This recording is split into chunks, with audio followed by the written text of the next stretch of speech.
या मतदारसंघाचा जो नेतृत्व करतोय आताचा, त्याच्याकडे 2 कारखाने, 4 कारखाने, गाड्या घोड्या, आज या ज्या काही आहे हे तू महामानच्याच पैशांवरून झालेले आहे. त्यांनी सांगायचं की ही महायुती जी आहे मुस्लिम आणि बाकीच्या समाजाच्या लोकांबद्दल हे विरोधाभास दर्शवतात किंवा यांना जातीभेद करतात. बिलकुल नव्हे. सन्माननीय मुख्यमंत्री महोदयांनी जेव्हा योजना चालू केल्या तर कुठल्याही पर्टिक्युलर एका समाजासाठी किंवा हिंदूंसाठीच आहे असं कदापिही केलं नाही. त्यात ही योजना बंद करणार किंवा काय करणार. अरे ज्या भावाने चालू केलंय तो भाऊ कशाला बंद करेल. सन्माननीय एकनाथजी शिंदे साहेबांनी जी योजना चालू केली ती योजना ते बंद नाही करणार. नमस्कार पहिला तर. नमस्कार. आणि माझा प्रश्न असा राहील पहिला की आपण आता या मतदारसंघामध्ये एकनाथदादा उडान यांच्या प्रचारार्थ तुम्ही फिरतात, तर आता तुम्हाला कोणत्या अशा मुख्य समस्या या ठिकाणी जाणून आल्यात आणि त्या समस्यांना एकनाथदादा उडान निवडून आल्यानंतर कशा प्रकारे हात घालतील? इथे घनसावंगी विधानसभा जी आहे ही महाराष्ट्रातली 100वी विधानसभा आहे. या विधानसभेत फिरत असताना अशी एकही गोष्ट मला चांगली दिसली नाही की जी मी त्याचा तुम्हाला उल्लेख करू शकेल. इथे रस्ते नाही, पाणी नाही, लाईट नाही, अरे साधी एसटी नाही गावापर्यंत, आणि माझ्या माता भगिनी अजूनही शौचाला रस्त्यावर जातात. याच्या पलीकडची शोकांतिका मी तुम्हाला काय सांगू शकते. आता ज्या पद्धतीने आता एकनाथदादा उडान आहेत आणि त्यानंतर बाकीचे उमेदवार आहेत, जसं सतीश गाडगे पाटील अपक्ष उभे राहिलेत, राजेशभाई टोपे हे गेल्या 25 वर्षापासून या मतदारसंघामध्ये आहेत, माजी आमदार शिवाजीराव चौथे आहेत असे, आणि त्यानंतर वंचित बहुजन आघाडीचे बळीराम खटके, सौ कविरेताई बळीराम खटके हे सुद्धा आहेत. आणि यांच्या मध्ये आपले दादा जे आहेत एकनाथदादा उडान ते कसे वेगळे ठरणार आहेत आणि कशा पद्धतीनं वेगळे पण तुम्ही सांगू शकता या ठिकाणी. माझा जो उमेदवार आहे एकनाथदादा उडान हे नक्कीच वेगळे ठरणार. कारण ज्या पक्षाचं ते नेतृत्व करायला आज उभे आहेत, शिवसेना ही वंदनीय बाळासाहेब ठाकरेंच्या नेतृत्वाखाली चालते. आणि आज त्यांचेच विचार घेऊन सन्माननीय एकनाथजी शिंदे साहेब जे महाराष्ट्राचे लोकप्रिय मुख्यमंत्री आहेत ते आज पुढे त्यांचे वारसा पुढे नेत आहे. आमच्याकडे वंदनीय बाळासाहेब आम्हाला सांगायचे की 20% तुम्ही राजकारण करा, 50-80% समाजकारण करा. त्या अनुषंगाने आम्ही ती वाटचाल करतो आहे आणि त्याच वाटचालीनुसार आज जे एकनाथभाऊ उडान या मतदारसंघाचं नेतृत्व करायला जे सरसावले आहेत पुढे, तर ते त्या पद्धतीने ते करतील. आणि मी पुढचा प्रश्न असा विचारेल की आता सध्या मतदारसंघामध्ये वेगवेगळे प्रचार, वेगवेगळ्या पक्षाचे प्रचार होत आहे आणि बरेच जण असा आरोप करतायत दादांवरती की गेली 59 महिने दादा या ठिकाणी आले नाहीत आणि 60व्या महिन्यात जे आहेत दादा प्रचारासाठी आमच्या मतदारसंघामध्ये येतात. कसं असतं, लखात्याचा वार शुक्रवार असतो. आता एकनाथदादा उडान इथे आले नाही असं कोण जे म्हणत असतील तर मला त्यांचं काय आता शब्द नाही माझ्याकडे.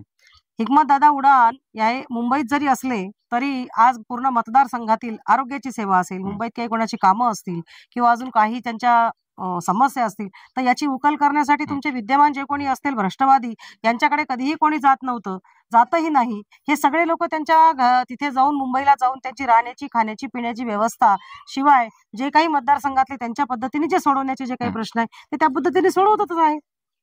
आता सगळ्यात अगोदर मला शेतकऱ्यांसाठी विचारायचं आहे, कारण आपला जो मतदारसंघ आहे शेतकऱ्यांनी भरलेला आहे, जास्त शेतकरी वर्ग आहे या ठिकाणी. तर शेतकऱ्यांसाठी आपल्या सरकारच्या किंवा आपल्या दादांच्या काही योजना आहेत का?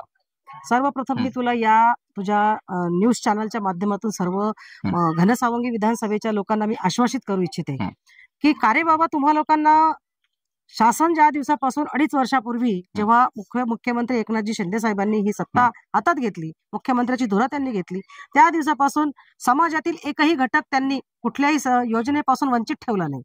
लक्षात आलं? वंचित याच्यासाठी ठेवला नाही की ते एका शेतकऱ्याचं लेकरू आहे जे मुख्यमंत्री पदापर्यंत पोहोचले, त्यांचे आई वडील सगळे शेती करतात आणि एक मुलगा म्हणून त्यांनी डोळ्या देखत बघितलंय की माझ्या आई वडिलांची काय व्यथा आहे. शेतकरी शेती करताना किती अडचणींना तोंड द्यावं लागतं. ज्यावेळेस पीक हातात येतं त्यावेळेस एक तर ओला किंवा कोरडा दुष्काळ पडतो, आलेलं पीक हातातून निघून जातं. मग त्या परिस्थितीमध्ये त्यांना जोडधंदा असेल, घरात जर पती पत्नी जर असेल तर त्या पत्नीला तिच्या हाताला 2 पैशाचं काम कसं देता येईल, यासाठी ह्या योजना सगळ्या कल्याणकारी काढल्या आणि त्या पद्धतीने दिल्या. तुझा प्रश्न असा होता की शेतकऱ्यांसाठी काय केलं.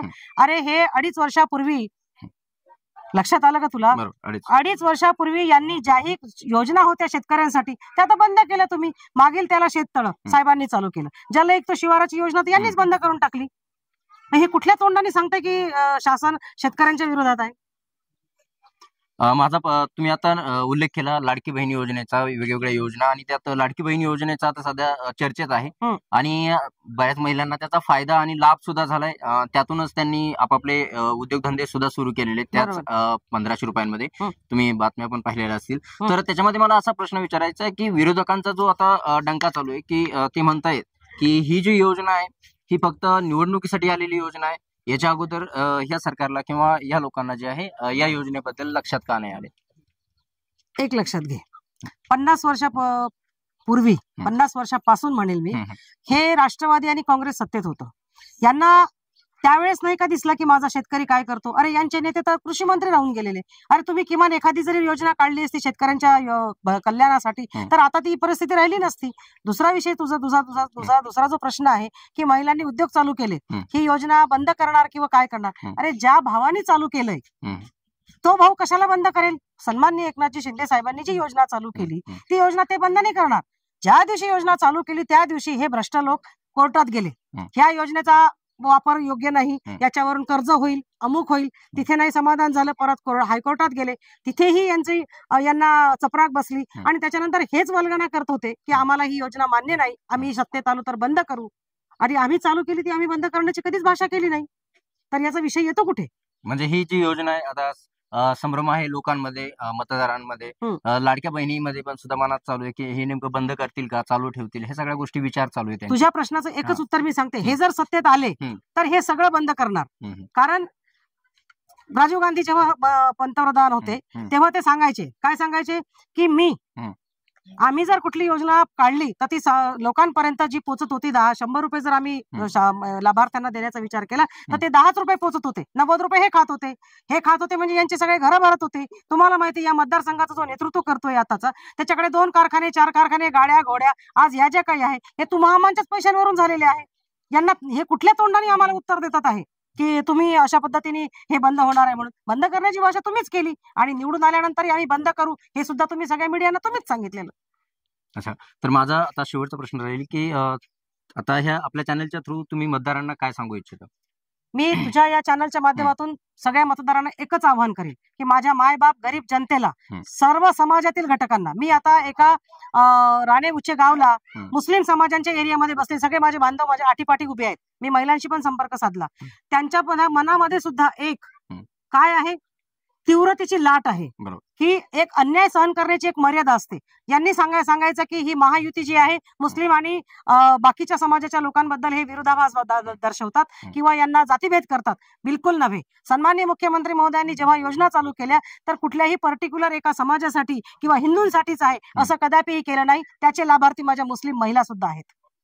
त्याच्यामुळे ही जी एक आक्रोशाची किंवा त्याच्या विरोधातली जी काही लाट उसळलेली आहे ही येत्या 20 तारखेला माझे सगळे मतदार बंधू आणि भगिनी ह्या दाखवून देतील आणि हे जी दडपशाही आहे हे ते संपवल्याशिवाय राहणार नाही. धन्यवाद.